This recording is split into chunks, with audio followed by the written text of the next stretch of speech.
Good morning everybody. तो हम लोग अलजेब्रिक एक्सप्रेशन के बिल्कुल लास्ट क्वेश्चन में आ चुके हैं, जो कि हम लोग चैप्टर टेस्ट सॉल्व कर रहे थे और लास्ट वीडियो में हमने फिलअप तक सॉल्व कर लिया था और हम लोग इसके ट्रू और फॉल्स जो मैंने होमवर्क दिया था, तो चलो मैं इसको एक बार चेक करता हूँ ये ट्रू और फॉल्स है। आप बिल्कुल मेरे से चेक कर सकते हो आंसर कि आपने बिल्कुल सही किया है कि गलत किया है। ओके, देखो पहला क्वेश्चन जो है x square y 2x² are like monomial. तो मोनोमियल का मतलब क्या होता है? एक टर्म। तो इसका मतलब ये पूरा तो एक टर्म है, क्योंकि टर्म्स हमेशा प्लस या माइनस से सेपरेट होते हैं। ये मैंने बहुत बार आपको बताया। तो यानी कि ये इनटू में है, मतलब सारे एक टर्म है, ये भी इनटू में बिल्कुल एक टर्म है, मतलब ये बिल्कुल भी क्या होगा? ट्रू होगा। Okay, next, x square plus 1/x² minus 11 is a polynomial of degree 2। बोल रहा है ये जो है इसका पॉलिनोमियल का डिग्री 2 है, ये ट्रू है कि नहीं। तो सबसे पहले देखो कि इसमें एक वेरिएबल नीचे है और एक वेरिएबल नीचे है। तो मैंने आपको बताया था कि पॉलिनोमियल के केस में जो सारे वेरिएबल्स होते हैं वो बिल्कुल भी न्यूमरेटर में होते हैं। तो अगर न्यूमरेटर में लेके जाओगे तो अभी डिनोमिनेटर में पावर 2 है तो ऊपर जाके -2 हो जाएगा, और जहाँ पावर -2 हो गया तो पावर नेगेटिव में है। तो कभी भी पॉलिनोमियल का पावर नेगेटिव में नहीं होता है, वो हमेशा किस में होता है? पॉजिटिव में। तो इसका मतलब ये तो पॉलिनोमियल है ही नहीं। जब ये पॉलिनोमियल है ही नहीं तो उसका डिग्री का बात ही नहीं आता है, मतलब ये बिल्कुल क्या हो जाएगा? फॉल्स, है ना। नेक्स्ट देखो, ये है 6a² minus 7 plus 6a² is equal to 7 plus 12। इसको सॉल्व करेंगे तो ये आएगा कि नहीं। सबसे पहले देखो, जब ब्रैकेट ओपन होगा तो ये माइनस और ये माइनस क्या हो जाएगा? प्लस। तो हो जाएगा +7, और ये माइनस और ये प्लस क्या हो जाएगा? -6a²। तो ये 6a² और 6a² कट जाएगा, और यहाँ माइनस और ये जो -7 से मल्टीप्लाई किए तो वो क्या आएगा? 7 आएगा। ठीक है, तो इसका मतलब इसका जो आंसर है वो क्या आना चाहिए? 7 आना चाहिए। लेकिन यहाँ पे 7 के साथ 12a² आ रहा है, मतलब ये बिल्कुल क्या है? फॉल्स है। यहाँ पे देखो, AB minus A minus B is a trinomial. बोल रहा है ट्राइनोमियल है कि नहीं। तो यहाँ पे देखो माइनस है, इससे पहले एक टर्म, ये माइनस, इसके बीच में दो टर्म, माइनस के बाद एक टर्म। तो इसका मतलब ये एक टर्म, दो टर्म, तीन टर्म, तो तीन टर्म है तो ये ट्राइनोमियल, बिल्कुल ट्रू है ये। ठीक है, अब यहाँ पे बोल रहा है कि if p is equal to 10 then find the value of this one. ठीक है, तो इसको हम लोग सॉल्व करके एक बार देखते हैं कि इसका आंसर क्या आता है। ठीक है, तो हम लोग जो सॉल्व कर रहे हैं ये है आपका चैप्टर टेस्ट। ओके, और ये मैं लास्ट क्वेश्चन सॉल्व करके देखता हूँ। ये ई नंबर, ये क्वेश्चन क्या था, ये देखो क्या है, p इज इक्वल टू -10। ठीक है, देन मेरे को फाइंड करना है p² minus 2p minus 100 is equal to 20 है कि नहीं। ठीक है, तो चलो मैं p के जगह पुट करता हूँ -10, तो -10 का स्क्वायर करता हूँ, -2 इंटू -10 और यहाँ पे -100। तो कभी भी एक नेगेटिव नंबर का स्क्वायर करते हैं तो पॉजिटिव होता है, ये जानते हो, और 10 का स्क्वायर करेंगे तो सीधा यहाँ पे 100। माइनस और माइनस क्या हो जाएगा? प्लस, ये हो जाएगा 20 और यहाँ पे -100। तो ये +100 और ये -100 कैंसिल हो जाएगा, ये आ जाएगा 20। तो इसको सॉल्व करने में बिल्कुल 20 आ रहा है और यहाँ 20 इक्वल टू में दिया है। इसका मतलब जो इसका आंसर है ये बिल्कुल भी ट्रू है ना।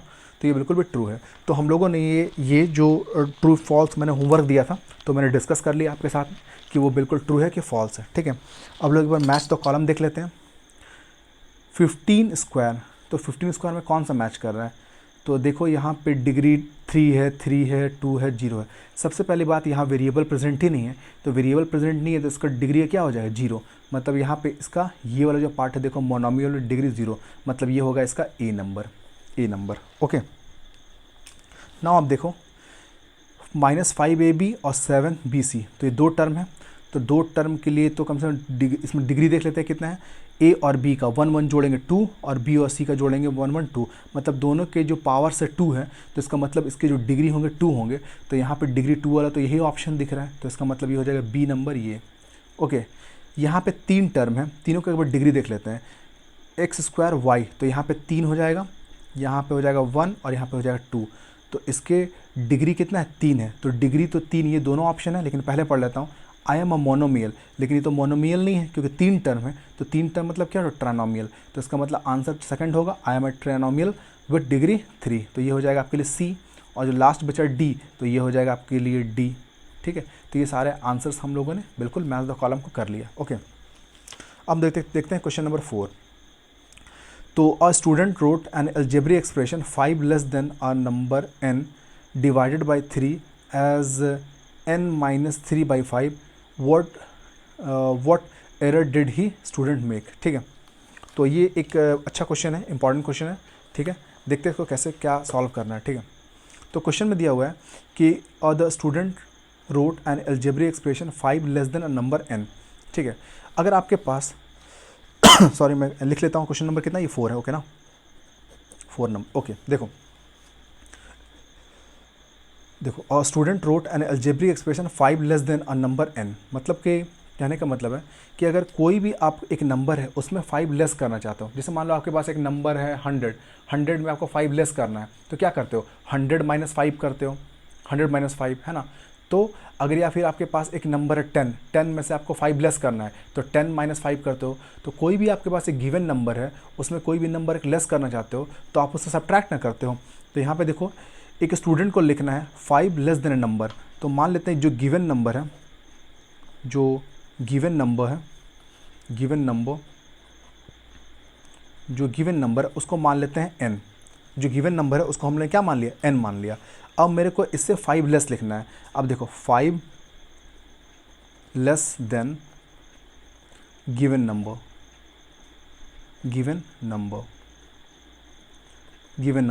तो मेरे पास एक नंबर था n और मुझे एक नया नंबर बनाना है जो कि उससे 5 लेस होगा। तो मैं क्या करूँगा, सिंपल n में 5 माइनस कर दूंगा। तो ये नंबर क्या हुआ, this is called the 5 less then the given number. ठीक है, अब मेरे को इसको डिवाइड करना है। नाउ डिवाइड द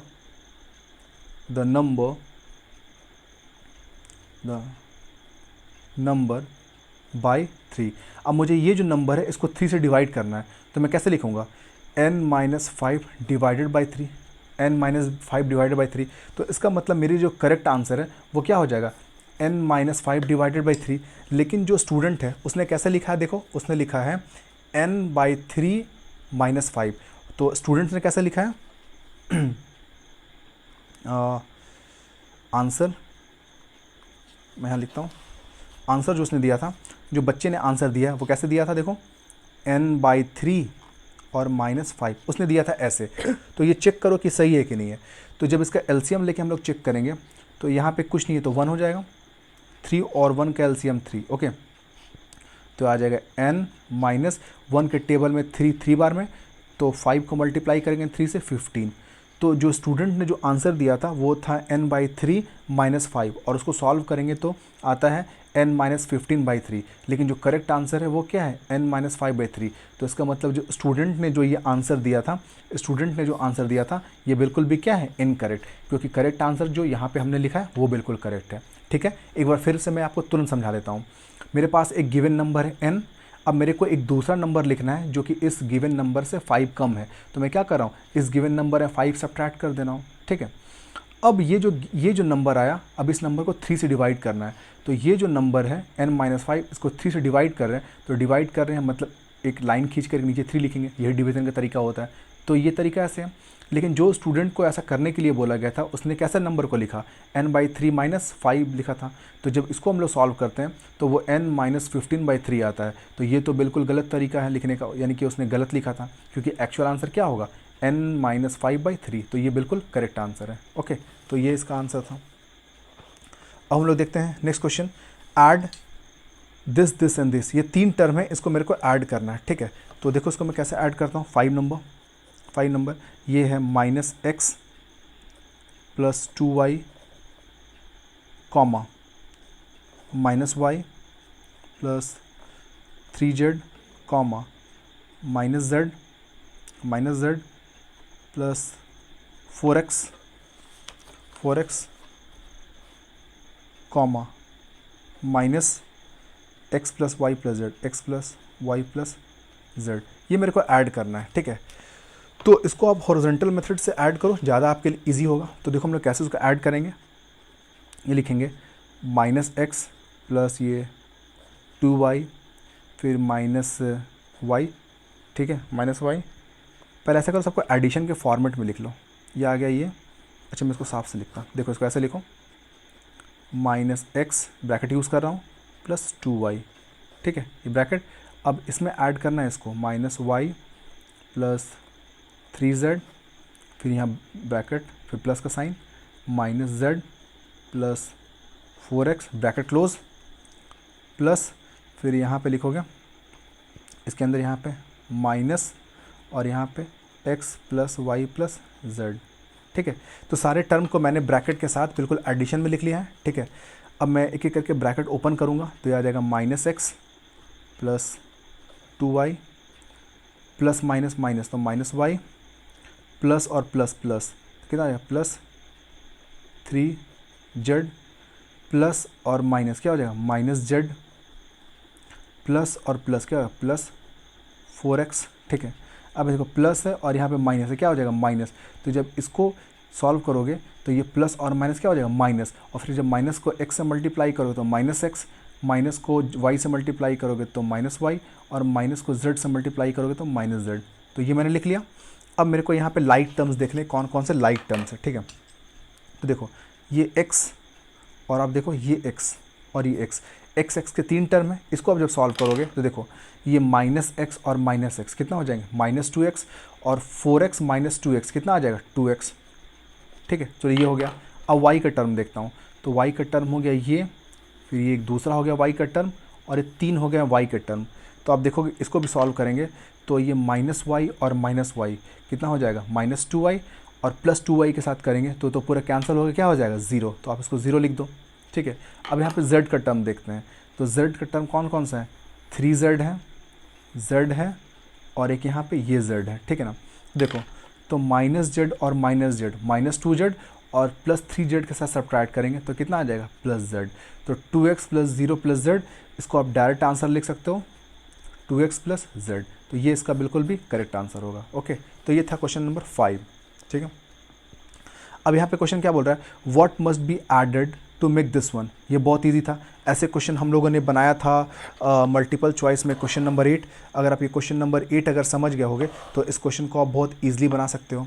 ठीक है, अब ये क्वेश्चन सिंप्लीफाई है, तो सिंप्लीफाई इसमें क्या करना है, सिंप्लीफाई इसमें क्या करना है आपको पता है कि जो लाइक टर्म्स है उसको एक साथ रखना है। जैसे यहाँ पे 7x³ है माइनस 5x³ है, इसको आप बिल्कुल एक साथ रखोगे और सॉल्व करोगे। ठीक है, और उसके बाद यहाँ पे x² है और यहाँ पे देखो x²y, ये दोनों बिल्कुल लाइक टर्म है, और यहाँ पे xy² है और xy² है, तो ये दोनों बिल्कुल लाइक टर्म है, इसको एक साथ सॉल्व करोगे तो आप आराम से ऐसे क्वेश्चन कर सकते हो। ठीक है, ये क्वेश्चन नंबर मैं 8 देखता हूँ। देखो the coefficient of minus x is, तो माइनस एक्स का कोफिशिएंट क्या होता है, तो कोफिशिएंट का मतलब क्या होता है जो भी वेरिएबल है उसके सामने का जो कांस्टेंट नंबर होता है वही मेरे लिए क्या है कोफिशिएंट। तो x के सामने जो कांस्टेंट है वो क्या -1, तो इसका मतलब -1 ऑप्शन में, हाँ -1 ऑप्शन बिल्कुल करेक्ट, यही ऑप्शन आंसर होगा। ठीक है, अब देखो subtract this one from a, अब मेरे को इसको सब्ट्रैक्ट करना है a से, तो इसका आंसर क्या होगा वो देखते हैं। ठीक है, तो चलो इसका मैं ये बनाता हूँ क्वेश्चन नंबर 9। क्वेश्चन नंबर 9 आपको सब्ट्रैक्ट करना है -a -b -c from a, यानी कि a से आपको सब्ट्रैक्ट करना है इसको। तो आप इसको कैसे लिखोगे, आप इसको लिखोगे a माइनस ब्रैकेट में -a -b -c। ठीक है, ब्रैकेट ओपन करो, a माइनस और माइनस प्लस a माइनस और माइनस प्लस b और माइनस प्लस c।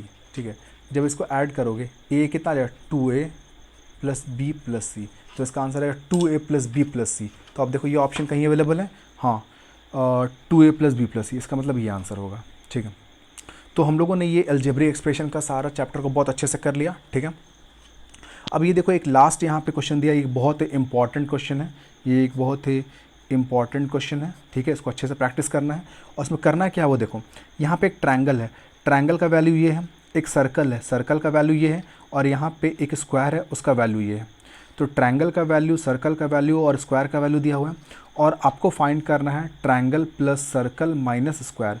तो मतलब ट्रायंगल और सर्कल को पहले ऐड करना है, तो मतलब इन दोनों को पहले आप ऐड करोगे और फिर माइनस स्क्वायर करना है, मतलब इन दोनों को ऐड करने के बाद जो आंसर आया उसमें आप सब्ट्रैक्ट करोगे इस वैल्यू को, और जब सब्ट्रैक्ट करोगे वही आपका आंसर होगा। ठीक है, तो ये एक बहुत इंपॉर्टेंट क्वेश्चन है, ये लास्ट क्वेश्चन है, मैं इसको आपके ऊपर छोड़ रहा हूँ, आप इसको सॉल्व कर लेना एज अ होमवर्क। तो this chapter is completed. The next day I will start the new chapter. Thank you very much.